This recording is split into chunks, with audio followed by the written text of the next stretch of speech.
Yeah, hello, I'm Justin Porter, and today's date is the 28th of December 2023.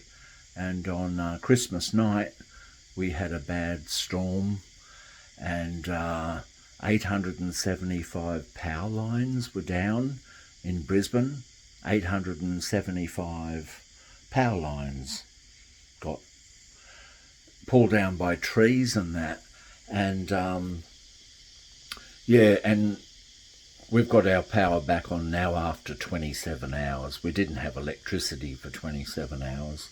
But there's still 10,000 people in Brisbane who may not get their electricity back online until after New Year's Day, 2024, So it was a disaster, like just lightning and thunder. I should have recorded it, but I wasn't aware of the wind, just the lightning and the thunder, like crashing lightning, and because it's Queensland's tropical, subtropical, so we're very hot, humid summers, and afternoon storms. We always just get afternoon thunderstorms, but this one was just amazing. 7 people got killed in Brisbane on the water. A boat overturned and 2 people drowned. We had roof ripped off houses, trampolines blown, and it was like a little mini cyclone on Christmas night, about 8:45, and then the electricity came back 27 hours later. In our deep freezer, Nikki and I had to throw out our chicken and fish, because once that defrosts, you can't really refreeze it, where the red meat's okay. Beef's okay. So you can, if it defrosts a bit, refreezes it, but the fish and the chicken, So, still no car, so just walking to the shops, and just pick up things that we need. Yeah, but Nikki's come home from her 5-day break, Christmas break, with her Jehovah's Witness friends. Not blood, just friends. And they were my friends too. And the sister that drove Nikki home, the sister that Nikki stayed with, used to chaperone Nikki and I back in 1998. She used to chaperone us back in 1998. And yeah, and that's the year we got married, Nikki was 26 and I was 37, It was in 1998. And with the beautiful sister that came, she had her 25-year-old daughter came and dropped Nikki off, and her 13-year-old daughter, and I had the fly screen open, and I went to the front door and said, "G'day, Nikki," and I was cooking. They came back on the 27th. Yeah, they came back on the 27th. So electricity was back on, and I was cooking chicken, southern fried chicken, in the air fryer. And I went to the front door and said, "G'day, Nikki, good to see you." And I said, "G'day, sister." "G'day." And she just, the sister gave me just a cold, like a sad look. And her 25-year-old daughter gave me a very sad look. And the 13-year-old daughter smiled at me. And, and thought, "Oh, chicken, fried." And I had fried chicken. I said, come in for some fried chicken and have a nice cold drink." And they just looked at me. They didn't say anything, but they just looked at me really sad, and they're just sad, and yeah. And it's so hard for them to shun me. I know it's so painful. And they know I'm an apostate too. They know I'm an apostate. And because I posted them a video back in 2020. I posted them a video back in 2020 why I left. And weren't very impressed with it. They didn't watch it. Even Nikki said to me, "I bet you watch your videos all the time." She says, I bet you watch your videos all the time, you know, you're so up yourself. I said, no, I only make these videos to help other Jehovah's Witnesses, to educate the public, and therapy for me. And I only watch the videos twice. So when I make a video, like I'm making tonight, I'll watch it once, then twice. I'll usually watch it twice, because what did I say there? Or, you know, I'll watch it usually twice. And then I never watch them again. I never watch them again. And I've got about, I think, 70 videos. And one day I might watch them again. You know, maybe on the 5th years to come I might watch them. But I don't like watching old videos I made, because they make me sad. Because when I make the videos, I'm usually feeling very sad and depressed. And I'm healing, gradually healing. You never get over being an ex-Jehovah's Witness. Gradually healing, but I still make these videos for my own therapy and to help other ex-Jehovah's Witnesses and maybe people who know me, out of curiosity. Why did Justin leave? And watched how has murdered all us ex-Jehovah's Witnesses. And this is the only way we get to speak beyond the grave. We have a voice in our videos. I never crash. Like whenever I see the Jehovah's witnessing cart, I always leave them in peace. I would never go Kingdom Hall crashing, or, you know. And now that we don't have a car, Nikki's going to be doing more Zoom. So Nikki's in the room next door, and she's on Zoom. Nikki's on Zoom, and she doesn't have a camera on. I noticed that. And yeah, but Nikki loves me, and she knows I'm a good person. And the people that dropped off Nikki yesterday really love me, and they know I'm a good person. They know I'm looking after Nikki. They know I'm just a good husband, but they're not allowed to talk to me, because if they talk to me, someone finds out, you can get disfellowship for talking to a disfellowship person. Yes, that's true. If you caught socialising with a disfellowship person and you're a baptised witness, and if that person isn't living in your house, you can get disfellowship for that after a warning or two, you know. So it's very sad. It's very sad. And I could see it in their eyes how sad they were, because I wish Justin would come back. And I know they'd be saying that. Oh, pray for Justin. Pray for Justin, Jehovah, you know, Jesus, and, you know, pray that he comes back to Jehovah and starts serving Jehovah again. But I just don't believe it. You know, I don't believe it. I'm an agnostic atheist, and I could never come back and pretend. Just pretend, you know. And it's so sad. It's so sad. It's sad for Nikki, my beautiful wife, and it's sad for her friends who love me and used to chaperone Nikki and I, you know. And I've known those kids since they were born, and one's 30 now, you know, one of the kids. One's 28 and married, and one's 22 and married, and they're having kids. So they're like my kids and grandkids, and I'm not getting to see them. You know, I'm not getting to see them growing up. And yeah, and Nikki's real family is down in Albury. Her real flesh and blood family is down in Albury, and she doesn't socialise with them because they're not Jehovah's Witnesses. And my mother's dead. My mother died in 1962 at the age of 30 when I was 1. My dad committed suicide when I was 8. He was 38. That was back in 1969. My big sister Lisa committed suicide in 1994 at the age of 33. And they weren't Jehovah's Witnesses. So none of my family are Jehovah's Witnesses, but my family are dead. They're dead, like literally dead, like they're, you know. And if they did start to talk to me, I know I'd have worries, you know, but they're literally dead. And yeah, it's sad. And I do have relatives that I don't really get on with, because I never got on with them as a kid, you know.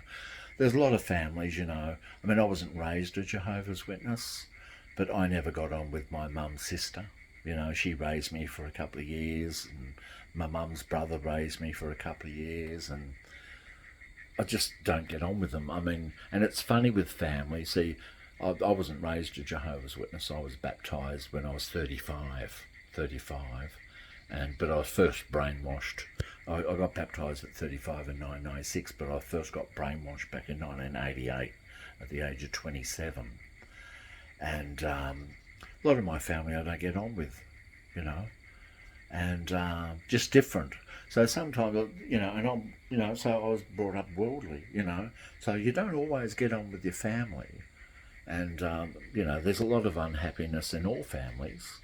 And I got to do Christmas, Easter as a kid, birthdays. I did all that, you know. And I stopped liking Christmas when I was about 14, when with my paper run money I was forced to buy presents. Like my auntie, my mother's sister who raised me in the mid-70s, my mum's sister, born in 1941.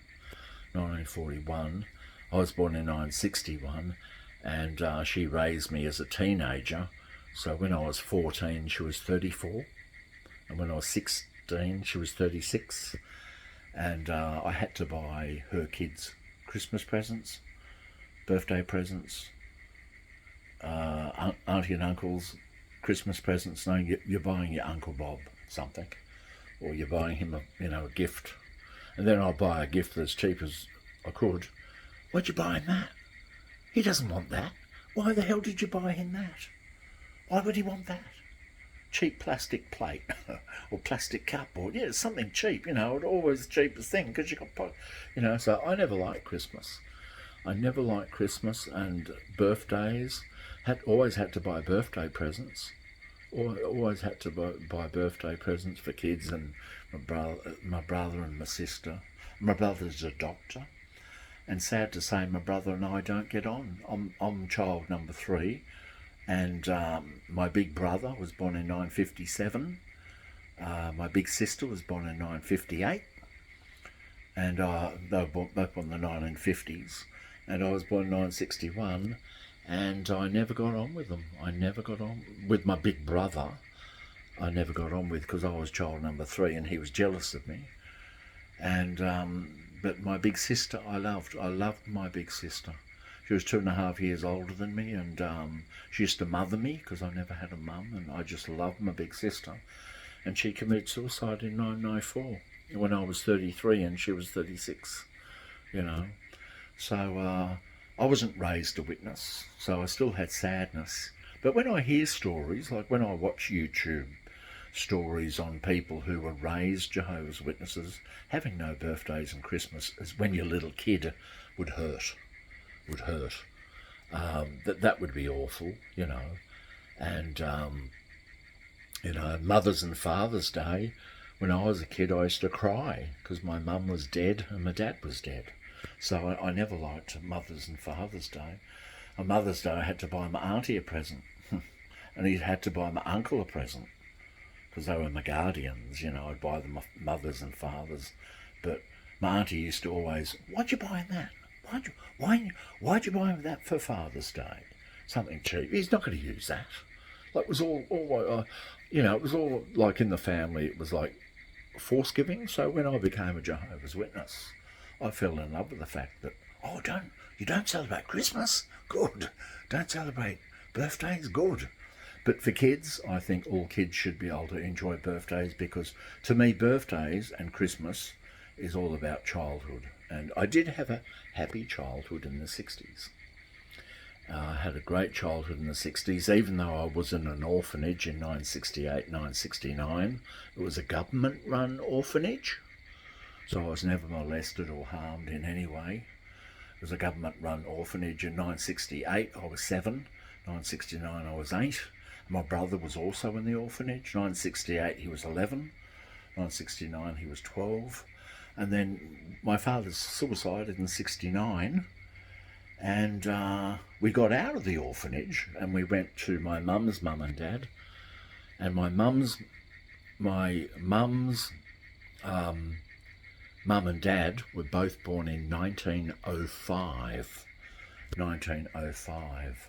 And as soon as my mother died in 1962, me and my brother and sister, like when mum died, my brother was 5, my sister was 4, and I was 1.5. So as soon as mum died, we moved to my mum's mum and dad, who were 57 years old in 1962. So they were born in 1905. They were born in 1905, and they were 57 years old in 1962. So they took on 3 kids, 1-year-old, a 4-year-old girl and a 5-year-old boy. And they looked after us for a couple of years, and then my uncle Ben looked after me in 1967, just me, when I was 6. And then in 1971, when I was 10, my uncle Billy Porter, looked after me. And that was my dad's brother. And my cousin, Susie Porter, who was born in 1971. Yeah, Susie Porter, she was born in 1971. And then in 1969, got out of the orphanage in 1969, and went to my grandparents. And then 1971, I went to my Uncle Billy's in Newcastle, just me. And my brother stayed with my grandparents, and my sister stayed with my grandparents. And then 1975, when I was 14, my grandmother died. She was 70. She was 70 years old in 1975, and I was 14, and we went to stay with my auntie and uncle, and it didn't turn out. They had 4 kids. Who ranged from the ages of 1975. They ranged from the ages of 5 to, I think Ben was born in 1970, Karen was born in 1971, and Sophie was born in 1974, Emma was born in 1973. So my auntie and uncle, who were in their mid-30s, this is mum's sister looked after us. She was 34, and my uncle was 35, and they took on a 14-year-old, a 17-year-old, and an 18-year-old. They took on 3 teenagers when they had 4 kids, all under the age of 5. And I lived with them for 2.5 years. And it didn't work out. And they meant the best. They tried their hardest, but I was a ratbag teenager. I'd shoplift. I used to smoke. I started smoking in about 1977. I started, and shoplifted. I got caught shoplifting when I was 16 years old, and they kicked me out of home, and it didn't work out. In 1977, when I was 16, my auntie, who was 36, she said to my 19-year-old sister, Lisa, she said, "Can you look after Justin, because I want him out," so got kicked out of home when I was 16 and lived with my 19-year-old sister. So my 19-year-old sister and me, I was 16, and she became my guardian. Having a 19-year-old big sister as your guardian, and I smoked and just went wild. I could do whatever I wanted. I worked in a leather shop. when I was 16. And just worked in dead-end jobs and did, survived. And 1977 Christmas, I went back to my auntie and uncle's, this is my mum's sister, for Christmas. And I bought really, really cheap presents for all the kids, and I don't know, and me and my auntie just did not get on. Like me and my brother didn't get on. Me and my brother were poles apart, literally poles apart. Never got on. Me and my brother was always jealous of me and that. So when I went home for Christmas in 1977, my auntie said something to me, and I can't remember what she said to me. She said something to me really derogatory or something, and I just thought to my head, right, I'm walking out. So I walked out on Christmas morning, walked out of the house, and I walked about 10 kilometres home. Walked 10 kilometres home, and didn't socialise with them again until my sister's birthday in 1988. 1988, my big sister turned 30, and 11 years had gone by. 11 years had gone by, and we socialised again, but I still didn't get on with them. And then Christmas 1990, I spent Christmas 1990 with them, and and then it became Jehovah's Witness indoctrination was really starting to kick in, because Jehovah's Witnesses knocked on my door in September 1988, and I didn't become a witness straight away because I was smoking dope and smoking cigarettes. So it took me 8 years. It took me 8 years to give up cigarettes and marijuana. 8 years. So I was a pomie. Pomie? Yeah. Physically out, mentally in. And to me, pomies, that's the worst way to be, when you actually believe in the religion, but you're out of it because you're smoking dope and smoking tobacco. And I used to think, oh, Jehovah won't destroy me. But I used to feel really sad that I couldn't give up cigarettes. I can't give up cigarettes. Can't give up marijuana. And can't looking at porn. Can't give up that. Can't give up masturbation. Can't, and all these things you had to give up. Can't give up listening to Alice Cooper. Can't give up listening to Elton John. Can't, the music restrictions. As Jehovah's Witnesses, you've got all these music. You can't listen to that. That's demonic. Pink Floyd, demonic. Led Zeppelin, demonic. You can't smoke tobacco and marijuana, which I loved. Can't masturbate. Can't look at porn. And all these things. And as a worldly person, it's really hard when you do all those things. It's really hard to give it up. But I did. And it took me 8 years. But I started drinking alcohol. Once I got baptised, no more marijuana, but booze. Oh, Jehovah's Witnesses drink. Jehovah's Witnesses can drink alcohol, so I just got a homebrew kit and used to drink every day. But I'd never told the elders. And I always had that problem with that. I thought, why on earth should you have to confess anything to the elders? I thought, it's between me and Jesus. God knows. And now I'm an atheist. I don't believe in that at all. But that's how I used to think. Why should you have to confess to elders? If you do something wrong, it's Jesus. He's the one that finds out. He's the one that's got, going to punish you and everything like that, and Jehovah and all. So that was my life. And then in 2014, I started to look at YouTube videos. Mark and Cora, a married couple. They got this fellowship because they got married when the elders told them they can't get married. And I started to look at Lloyd Evans, JT and Lady C, Critical Thinker, XJW, JWFacts.com, Susan Gaskin videos, Kristen and Katya Kateris in Canada. And I got hooked on YouTube videos, and I just watched them for 4 years, starting in about 2014. Started to watch YouTube videos, and I'd give them a break because I didn't want them to be true. Oh, I don't want to leave. I've got this beautiful Jehovah's Witness family, and it's lovely because you have a big community. I didn't want to lose it. I have all these friends and a big community, and I didn't want to lose it. So I didn't want the YouTube videos to be true. I didn't. So it took me 4 years, like all that 4 years, thinking, when am I going to leave? I can't stay. But it got to the point where I had to write my letter of dissociation, and I couldn't pretend anymore. I couldn't fake it, I can't pretend to be something I'm not. And the best thing about being an ex-Jehovah's Witness, I can just be myself, So it took me 4 years of just watching YouTube videos, basically, and not wanting to leave, not wanting it, but I got to the point where, no, got to go.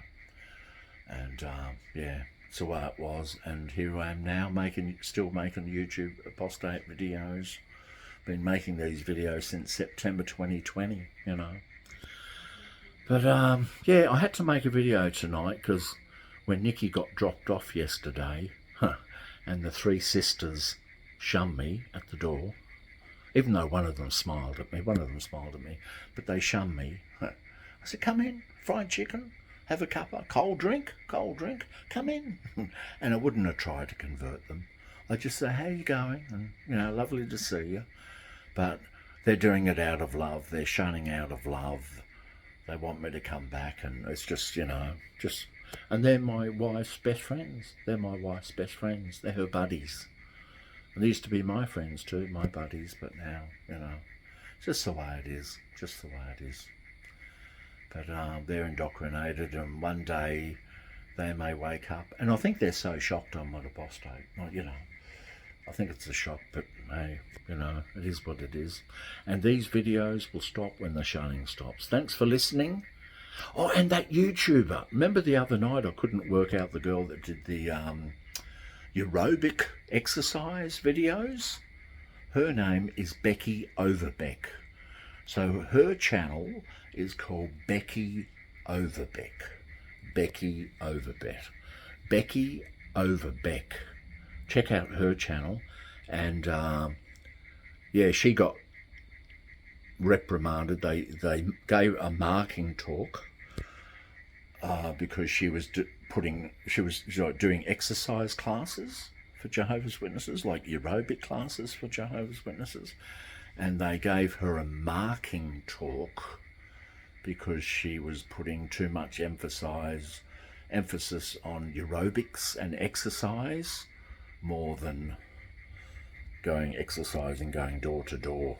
But check out her channel, Becky Overbeck, which is a really good one. And Eve 2.0 is a good one. And what's the other one I really like? Eva is a pommy lady called Eva. She's got a good one. Eva, she's a pommy. But there's so many good ones, and that's all I want to say. And it's been 27 minutes. This one's been 27. Sorry for it's been too long. You'll probably get sick of hearing me by then.